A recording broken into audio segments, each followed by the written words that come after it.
बच्चों, आज हम डिटर्मिनेंट का अप्रोच देने जा रहे हैं। पिछले क्लास तक हम लोग थ्योरी खत्म कर चुके हैं। आज डिटर्मिनेंट के प्रॉब्लम हम लोग कैसे बनाएंगे, आज उसी के बारे में हम लोग बात करने जा रहे हैं, उसी का अप्रोच देने जा रहे हैं। सबसे पहले, अगर सेकेंड ऑर्डर का कोई डिटर्मिनेंट मेरे पास आएगा, सेकेंड ऑर्डर का, तो उसमें कोई प्रॉपर्टी यूज नहीं होती है, उसको डायरेक्ट ब्रेक करेंगे।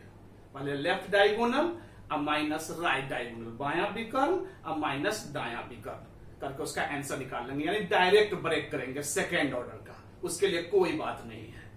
अब उससे आगे बढ़ो, थर्ड ऑर्डर का अगर कोई डिटर्मिनेंट मेरे पास आएगा, थर्ड ऑर्डर का, तो उसको हल करने के लिए क्या करेंगे अब वो बताने जा रहा हूं, ध्यान से सुनना। जब भी कोई थर्ड ऑर्डर का डिटर्मिनेंट मेरे पास आता है तो सबसे पहले हम यह सोचकर उसको देखते हैं कि कहीं इसमें दो ठो रो या दो ठो कॉलम तो नहीं सेम है। अगर ऐसा होता है तो उस डिटर्मिनेंट का वैल्यू डायरेक्ट जीरो लिख देते हैं। लेकिन अगर मान लो कि दो ठो रो या दो ठो कॉलम अगर उसमें समान नहीं है, तब हम डिटर्मिनेंट को जब हम देखते हैं तो मन ही मन यह सोचते हैं, जो लास्ट प्रॉपर्टी हम लोग पढ़े थे, कि किसी रो में से किसी रो को घटा के या किसी रो में किसी को जोड़ के या किसी कॉलम में से किसी कॉलम को घटा के या किसी कॉलम में किसी कॉलम को जोड़ करके दो ठो रो या दो ठो कॉलम समान करने की कोशिश करते हैं। अगर वह ऐसा हो जाता है तो हम फट से वह ऑपरेशन लिख करके और दो ठो रो या दो ठो कॉलम को समान कर लेते हैं और डिटर्मिनेंट का वैल्यू फिर जीरो लिख देते हैं, क्योंकि दो रो और कॉलम समान हो गया तो उसका वैल्यू क्या हो जाएगा, जीरो। अगर मान लो ऐसा करने पर भी अगर दो रो या दो कॉलम समान नहीं होता है, तब हम लोग क्या करते हैं, डिटर्मिनेंट में ज्यादा से ज्यादा जीरो लाने की कोशिश करते हैं, यानी जीरो मेथड पर काम करते हैं। क्योंकि जब तोड़ना ही हमको है, ब्रेक ही करना है, तो डिटर्मिनेंट में जितना ज्यादा जीरो रहेगा तो हम लोग को डिटर्मिनेंट ब्रेक करने में उतनी आसानी हो जाएगी, सुविधा हो जाएगी। क्योंकि देखो, डिटर्मिनेंट ब्रेकिंग जो है वो 3 स्टेप का मल्टीप्लीकेशन है, 3 स्टेप का। अब उस 3 स्टेप में जितना जीरो हमको मिल जाएगा उतना स्टेप हमारा कम हो जाएगा। इसीलिए जीरो लाने की हम लोग काम करते हैं कि डिटर्मिनेंट का कोई रो या कॉलम का प्रत्येक एलिमेंट जीरो आ जाए। अगर मान लो तीनों जीरो आ जाएगा तो फिर डायरेक्ट जीरो लिख देंगे। उसमें भी फिर वही प्रॉपर्टी का यूज करते हैं, किसी रो में से किसी रो को घटा करके, किसी रो में किसी रो को जोड़ करके, किसी कॉलम में किसी कॉलम को घटा करके, किसी कॉलम में किसी कॉलम को जोड़ करके, जो हम लोग लास्ट में प्रॉपर्टी पढ़े थे। तो उसका यूज करके हम लोग क्या करते हैं, किसी रो या कॉलम का तीनों एलिमेंट जीरो लाने की कोशिश करते हैं। अगर तीनों जीरो नहीं आता है तो सोचते हैं कम से कम चलो दुइयों को जीरो आ जाए, क्योंकि 2 जीरो भी आ जाएगा किसी रो या कॉलम में तो हम लोग उसी रो या कॉलम के सहारे डिटर्मिनेंट को ब्रेक करेंगे, तो 2 स्टेप का कैलकुलेशन हमारा कम हो जाएगा। लेकिन मान लो कि किसी हिसाब में 2 भी जीरो नहीं आता है तो सोचते हैं कम से कम चलो 1 भी जीरो आ जाए, क्योंकि 1 भी जीरो आ जाएगा तो डिटर्मिनेंट का जो 3 स्टेप का जो खेला होता है उसमें से 1 स्टेप हमारा बच जाएगा, 2 ही स्टेप में डिटर्मिनेंट टूट जाएगा, ब्रेक हो जाएगा। इसलिए एक भी जीरो आ जाए तो हमारा कुछ काम हल्का हो जाता है। 1 भी जीरो लाने के लिए वही किसी रो में से किसी रो घटा करके, किसी कॉलम में किसी कॉलम को जोड़ करके, घटा करके, यानी लास्ट प्रॉपर्टी जो पढ़े थे उसी का यूज करते हैं। लेकिन अगर मान लो 1 भी जीरो नहीं आता है या प्रॉपर्टी अगर दिमाग में नहीं लग रहा है, when other methods is fail, तब तुम डायरेक्ट उसका ब्रेकिंग कर दो। मेरा यही कहना है। तो हमारी बात तो समझ में आ गई होगी। जैसे मैं एग्जाम्पल्स अपनी बात जो बोला हूं उसको फिर से एक बार रिपीट करता हूं। जो भी बात कर रहा हूं वो थर्ड ऑर्डर के लिए कर रहा हूं, थर्ड ऑर्डर के डिटर्मिनेंट को ब्रेक करने के लिए कर रहा हूं। जब भी थर्ड ऑर्डर का डिटर्मिनेंट मिलेगा तो पहले उसको यह सोच के देखेंगे कि इसमें 2 ठो रो या 2 ठो कॉलम तो कहीं समान नहीं है। अगर समान होगा तो उस डिटर्मिनेंट का वैल्यू जीरो हो जाएगा। लेकिन मान लो कि अगर 2 ठो रो या 2 ठो कॉलम समान नहीं है, जैसे मान लो कि ऐसा हिसाब हमको मिल गया, ऐसा 1 2 3 4 5 6 7 8 9 ऐसा मिल गया। अब इसमें कोई 2 ठो रो या 2 ठो कॉलम तो समान है नहीं, तब हम लोग अपना प्रॉपर्टी वही किसी रो में से किसी रो को घटा करके और किसी कॉलम में किसी कॉलम को घटा करके जोड़ करके, जो हम लास्ट प्रॉपर्टी पढ़े थे उसका यूज करके देखते हैं कि कहीं 2 रो या 2 कॉलम तो समान नहीं हो रहा है। अगर ऐसा हो जाएगा तो ब्रेक हम लोग को नहीं करना पड़ेगा, आसानी से हमारा काम हो जाएगा।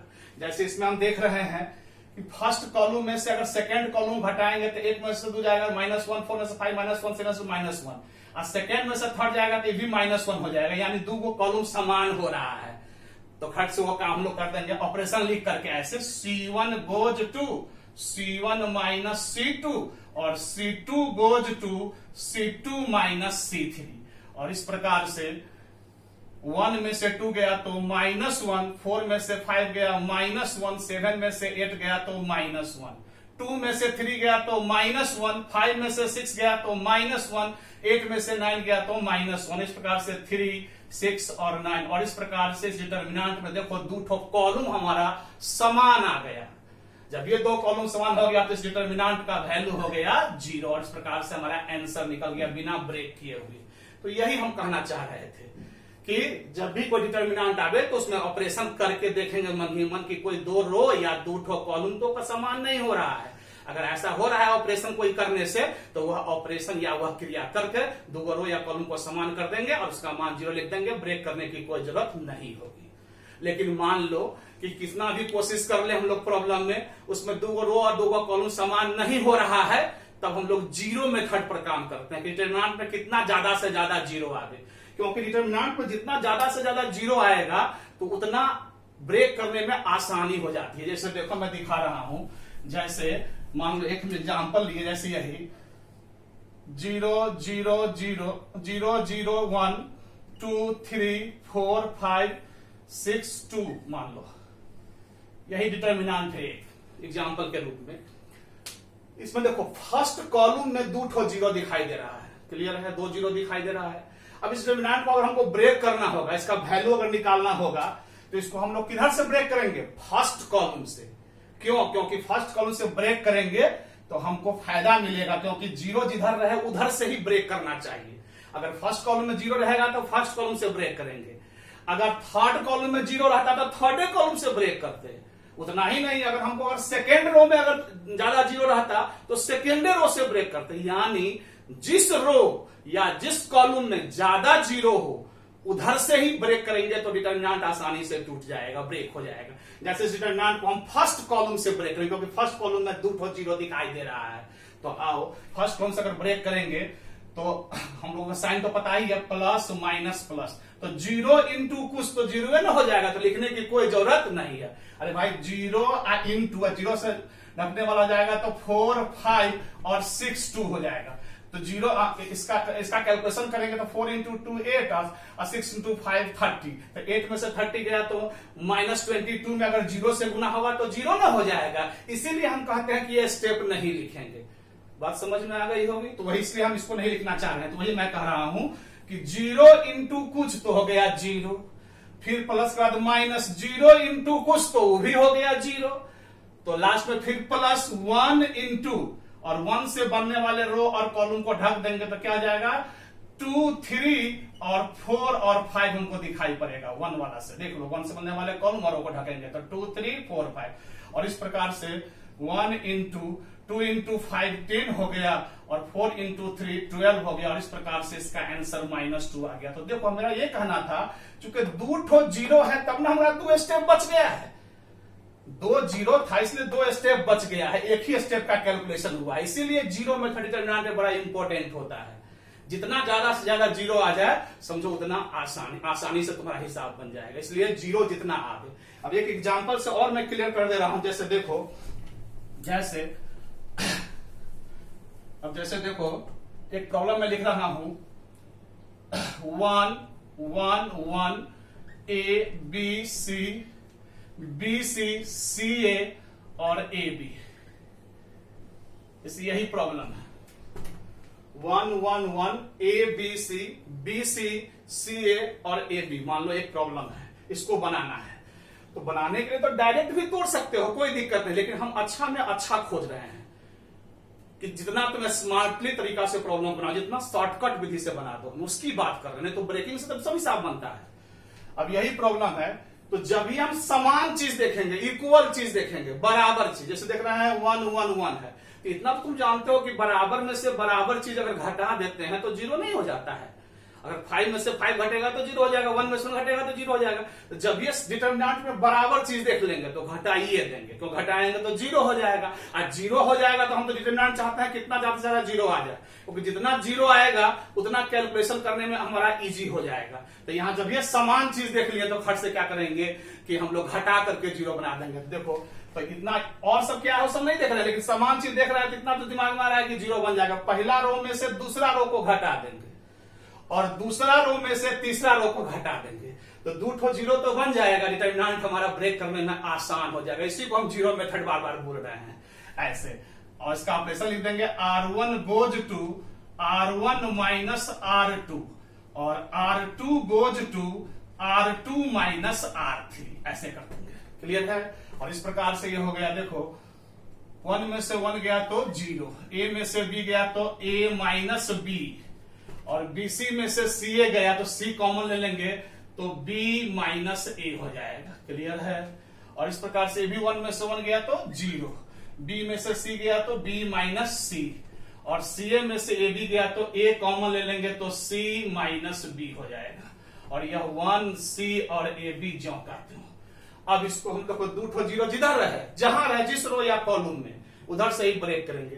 तो इस डिटर्मिनेंट में फर्स्ट कॉलम में देख लो 2 ठो 0 है, फर्स्ट कॉलम में कितने 0 है, 2 0 है, तो इधर से ही ब्रेक करेंगे। लेकिन ब्रेक करने से पहले एक बात फिर और बोलूंगा, कुछ कॉमन भी नजर आ रहा है। तो अगर किसी रो या कॉलम में अगर कुछ कॉमन हो तो उसको डिटर्मिनेंट के बाहर खींच लेते हैं, ऐसा हम प्रॉपर्टी में बताए थे। इससे क्या होगा कि कॉमन जब बाहर खींच लोगे तो डिटर्मिनेंट के भीतर में जो संख्या सब रहेगा वो सब हल्का रूप में आ जाएगा, सिंपल रूप में आ जाएगा, जो तुमको मल्टीप्लिकेशन करने में, इसको ब्रेक करने में सुविधा आ जाएगा। इसलिए जब भी कॉमन रहे तो उसको बर्दाश्त नहीं करना, उसको कॉमन लेके डिटर्मिनेंट के बाहर खींच देना किसी भी रो या कॉलम में। जैसे यहां तुम देख रहा होगा, यहां हम लोग को जैसे देख रहे हैं कि फर्स्ट रो में A माइनस बी कॉमन, देखो यहाँ A माइनस बी है और यहाँ भी A माइनस बी है। चूंकि B माइनस से है तो इसमें माइनस कॉमन लेंगे तो A माइनस बी हो जाएगा। और 0 में तो सब चीज रहता है, इसलिए फर्स्ट रो में हमको A माइनस बी कॉमन हो गया तो A माइनस बी निकाल देंगे। सेकेंड रो में देखो B माइनस सी कॉमन हमारा हो जाएगा, क्योंकि देखो B माइनस सी और यहाँ C माइनस बी, इसमें से माइनस कॉमन लेंगे तो B माइनस सी हो जाएगा। तो B माइनस सी, B माइनस सी, 0 में तो सब चीज रहता ही है, इसलिए यहां हम लोग सेकेंड रो से B माइनस सी कॉमन लेंगे। थर्ड रो में कुछ कॉमन उमन नहीं है, तो इस प्रकार से जो डिटर्मिनेंट हमारा हो गया 0। A माइनस बी तो कॉमन ले लिया तो ये 1 हो गया, और यहाँ A माइनस बी कॉमन लिए हैं तो यहाँ माइनस हो जाएगा तो ये माइनस सी हमारा हो जाएगा। यहाँ भी B माइनस सी कॉमन लिया है तो ये 0 जो काटते हो, B माइनस सी कॉमन लिया तो 1 हो गया। यहाँ C माइनस बी है तो माइनस हो जाएगा तो माइनस A हो गया, और 1 C और AB हो गया। इस प्रकार से देखो डिटर्मिनेंट का लोड घट गया, यहाँ लंबा चौड़ा सी सब लग रहा था, यहाँ कॉमन लिया तो सिंपल हो, इसलिए जब भी कॉमन रहे तो कॉमन लेना चाहिए। क्लियर है। और इस प्रकार से A माइनस बी और B माइनस सी, अब इसको क्या करेंगे, फर्स्ट कॉलम से ब्रेक करेंगे। ऐसा इसलिए क्योंकि यहाँ 0 है, हम कह चुके हैं बार बार, जिधर ज्यादा 0 रहे उधर से ही डिटर्मिनेंट को तोड़ना चाहिए। अब फर्स्ट कॉलम से ब्रेक करेंगे तो 0 इंटू कुछ तो 0 हो गया, फिर माइनस प्लस, माइनस प्लस होता है, फिर माइनस 0 इंटू कुछ तो फिर क्या हो गया 0, और फिर प्लस 1 इंटू, अब 1 से बनने वाला रो और कॉलम को क्या करेंगे, ढक देंगे। ऐसे 1 से बनने वाला रो और कॉलम को ढकेंगे, हमको क्या दिखाई दे रहा है, 1 माइनस सी, 1 माइनस, चाहे तुम देखो सेकंड रो में लिखो, नहीं तो डायरेक्ट भी लिख सकते हो, ऐसे हम डायरेक्ट लिखते हैं। देखो देखो डायरेक्ट लिख कर दिखा देता हूं। A माइनस बी माइनस सी हो गया, 0 इंटू कुछ तो 0 हो गया, फिर माइनस 0 इंटू कुछ तो 0 हो गया, और फिर 1 इंटू, अब 1 से बनने वाला रो और कॉलम ढकोगे तो क्या दिखाई दे रहा है, 1 माइनस सी और 1 और माइनस ए, तो हम डायरेक्ट लिख देते हैं। पहले बायां डायगोनल तो हो गया माइनस ए, और फिर पहले बायां डायगोनल और फिर दायां डायगोनल, तो क्या हो जाएगा माइनस सी, तो माइनस माइनस प्लस सी हो गया। हम डायरेक्ट इसको ब्रेक कर दिए हैं, यानी डिटर्मिनेंट जो ऐसे लिखते ऐसे 1 से जो बनता 1 से, तो 1 से ढकते तो 1 माइनस सी और 1 माइनस ए ऐसे बनता है ना, तो ऐसे तो हम डायरेक्ट मल्टीप्लाई कर दिए हैं, माइनस ए और माइनस माइनस प्लस सी, डायरेक्ट एक स्टेप हम उड़ा दिए हैं, एक स्टेप आगे बढ़ा दिए हैं, थोड़ा सा ऐसा कर सकते हो। तो इस प्रकार समझ गया होगा। तो इस प्रकार से हमारा आंसर हो गया a minus b into b minus c, अब 1 इंटू कुछ तो 1 है, आई हो गया c माइनस ए, हमारा आंसर निकल गया। तो मुझे आंसर से मतलब नहीं है, मैं जो कहना चाह रहा हूं समझ में आ गया होगा कि डिटर्मिनेंट में जितना ज्यादा से ज्यादा जीरो हो वो लाना चाहिए, और वो लाने के लिए वही प्रॉपर्टी जो लास्ट में लोग पढ़े थे, किसी रो में से किसी रो को घटा के, किसी कॉलम में से किसी कॉलम को घटा के हम लोग ज्यादा से ज्यादा जीरो ले आते हैं, और जिधर जीरो रहता है उधर से हम लोग क्या करते हैं, ब्रेक करते हैं। यहाँ तो समझने में किसी को दिक्कत नहीं है, जिधर ज्यादा जीरो है उधर ब्रेक करेंगे। और एक बात और ध्यान रखेंगे कि अगर कोई चीज कॉमन हो डिटर्मिनेंट में तो उसको जरूर कोई रो या कॉलम में जो भी कॉमन सब हो उसको डिटर्मिनेंट के बाहर निकाल लेंगे, जिससे क्या होता है डिटर्मिनेंट में संख्या सब हल्का पड़ जाता है, और हल्का पड़ता है तो उसको ब्रेक करने में क्या हो जाती है, सुविधा हो जाती है। हमारी बात तो क्लियर हो गई होगी। तो यही हम कहना चाह रहे थे कि अगर दो रो या दो कॉलम समान अगर नहीं होता हो तो घबराने की जरूरत नहीं है। उसमें क्या करेंगे, रो में से रो घटा के, कॉलम में से कॉलम घटा के मन मन सोचेंगे कि कैसे ज्यादा से ज्यादा जीरो आ जाए, और जिधर ज्यादा जीरो रहेगा उधर से डिटर्मिनेंट को ब्रेक करेंगे। जिस रो या कॉलम में ज्यादा जीरो रहेगा उधर से ही ब्रेक करेंगे। यही है जीरो मेथड डिटर्मिनेंट का, क्योंकि जीरो मेथड से काम करने पर डिटर्मिनेंट बहुत हल्का हो जाता है। तो यहां तक समझने में कोई दिक्कत नहीं। और अगर मान लो कि जीरो नहीं आगे या कुछ नहीं बुझाए, तो आगे ही कह चुके हैं कि प्रॉपर्टी जहां बुझाएगा तभी ना यूज करोगे। अच्छा, तुमको प्रॉपर्टी कुछ बुझावे नहीं करेगा कि नहीं इसमें प्रॉपर्टी हमको नहीं बुझा रहा है, कैसे लगे, तो वहां चिंता की बात नहीं है। वहां हम लोग डायरेक्ट उसका ब्रेक कर देंगे। ब्रेकिंग तो जानते ही हो, हम लोग उसका डायरेक्ट ब्रेक करके उसका आंसर निकालेंगे। ये सब इसलिए सिखाया हूं क्योंकि अगर पहले ही नजर में कोई हिसाब देखते हो डिटर्मिनेंट का, और वहां तुमको इनमें से कोई प्रॉपर्टी लगाने पर काम तुम जो बोला हूं अगर उस टाइप में हो जाता है तो वो काम करना चाहिए। अगर तुमको नहीं बुझाता है तो फिर डायरेक्ट ब्रेक कर लो। ऐसा नहीं है कि प्रॉपर्टी से जो बनाएगा उसका सही हो जाएगा, जो डायरेक्ट ब्रेक रहेगा उसका गलत हो जाएगा, ऐसा नहीं है। तुम किसी भी मेथड से बनाओगे तुम्हारा आंसर सही आएगा और सही माना जाएगा। तो अगर तुम्हारे दिमाग में प्रॉपर्टी नहीं अगर अप्लाई करे तो उसको डायरेक्ट ब्रेक कर देना, कहीं कोई दिक्कत नहीं है। तो ये था हमारा डिटर्मिनेंट के हिसाब बनाने का तरीका बताएं। अब उससे थोड़ा और आगे बढ़ जाओ।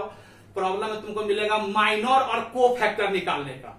तो हम पहले ही बता चुके हैं माइनर और को फैक्टर के में हम बहुत क्लियर तुमको समझा चुके हैं। उस पर भी कुछ प्रॉब्लम मिलेंगे तो उस पर भी तुम लोग बना लेना माइनर और को फैक्टर पर। इसके बाद कुछ प्रॉब्लम तुमको मिलेंगे, जैसे देखो ऐसे दे देगा a इजिकल टू ऐसे करके, जैसे 1 2 3 4 दे दिया ऐसे। ये मैट्रिक्स का सिंबल है जो हम लोग इसके बाद पढ़ेंगे। डिटर्मिनेंट जब खत्म हो जाएगा तो मैट्रिक्स पढ़ेंगे। ये मैट्रिक्स का सिंबल हो गया, यानी ए, इस मैट्रिक्स का नाम ए रखे हुआ है। तो तुमसे कोई पूछेगा देन फाइंड ज्ञात कीजिए 2a निकालिए 2a। तो 2a का मतलब हुआ कि देन फाइंड 2a नहीं, ऐसे 2 डिटर्मिनेंट ऑफ a कोई पूछेगा, ऐसे 2 डिटर्मिनेंट ऑफ a निकालिए। तो इसका मतलब हुआ कि पहले a के एलिमेंट से डिटर्मिनेंट बना लो, और डिटर्मिनेंट बना के तब उसमें 2 से मल्टीप्लाई कर दो, जैसे ऐसे देखो इसका। जैसे डिटर्मिनेंट ऑफ a हमारा हो गया, डिटर्मिनेंट का सिंबल दे देंगे और यही एलिमेंट्स लिखेंगे क्योंकि a से ही डिटर्मिनेंट बनाना है। तो हो गया 1 2 3 4, ये डिटर्मिनेंट का सिंबल है। और ये मैट्रिक्स का सिंबल थोड़ा मुंह टेढ़ कर दिए हुआ है, वो मैट्रिक्स का सिंबल है, समझना ना। तो इस प्रकार से डिटर्मिनेंट ऑफ हो गया 1 2 और 3 4। और इसका वैल्यू तो तुम जानते ही हो, पहले लेफ्ट वाला तो 4 हो गया, अब -6 हो गया, 4 में से 6 गया तो क्या हो गया -2। हमारा डिटर्मिनेंट ऑफ ए निकला -2। हमको निकालना क्या है 2 डिटर्मिनेंट ऑफ ए, हमको निकालना है 2 डिटर्मिनेंट ऑफ ए। इस प्रकार से 2 इंटू डिटर्मिनेंट ऑफ ए क्या निकला हुआ है -2। इस प्रकार से -4 हमारा आंसर हो गया। यही 2 डिटर्मिनेंट ऑफ ए हुआ। क्या क्लियर हुआ? या नहीं तो कोई ऐसे पूछ देता find determinant of 2a, find determinant of 2a, ऐसे करके क्वेश्चन पूछता। तो इसका मतलब हुआ कि a जो मैट्रिक्स है उसके सारे एलिमेंट में पहले 2 से मल्टीप्लाई कर दीजिए और तब उसका डिटर्मिनेंट वैल्यू निकालिए। ऐसे है, ऐसे डिटर्मिनेंट ऑफ 2a हो जाएगा 2 2 2 4, 2 इंटू 3 6, 2 इंटू 4 8। इस प्रकार से डिटर्मिनेंट बन गया और इसका वैल्यू निकालोगे तो 2 इंटू 8 16 हो गया और 4 इंटू 6 24। इस प्रकार से -8 हमारा आंसर आ गया। तो देखो 2 डिटर्मिनेंट ऑफ a और डिटर्मिनेंट ऑफ 2a, ये दोनों अलग अलग चीज है। इसका मतलब हो गया पहले डिटर्मिनेंट वैल्यू निकाल करके तब 2 से गुना करना, डिटर्मिनेंट ऑफ 2a का मतलब हुआ कि a के एलिमेंट में 2 से गुना करके तब उसका डिटर्मिनेंट वैल्यू निकालना। तो ऐसे करके प्रॉब्लम भी तुमको कोई पूछ सकता है मैट्रिक्स दे करके और डिटर्मिनेंट के रूप में तुमको प्रॉब्लम बनाने के लिए कह सकता है। तो यहां तक तो समझने में कोई दिक्कत नहीं। अब जरा इससे थोड़ा और आगे बढ़ो, थोड़ा सा और आगे हम लोग देखें। कभी कभी इक्वेशन टाइप प्रॉब्लम तुझसे पूछ सकता है, कभी कभी कहेगा equation type problem solve for x, x वगैरह का मान निकालने पर तुमसे प्रॉब्लम पूछेगा। जैसे देखो कहेगा फाइंड एक्स, एक्स का मान ज्ञात करे। किसका मान ज्ञात करे? एक्स का। फाइंड यक्स, यक्स का वैल्यू ज्ञात करे।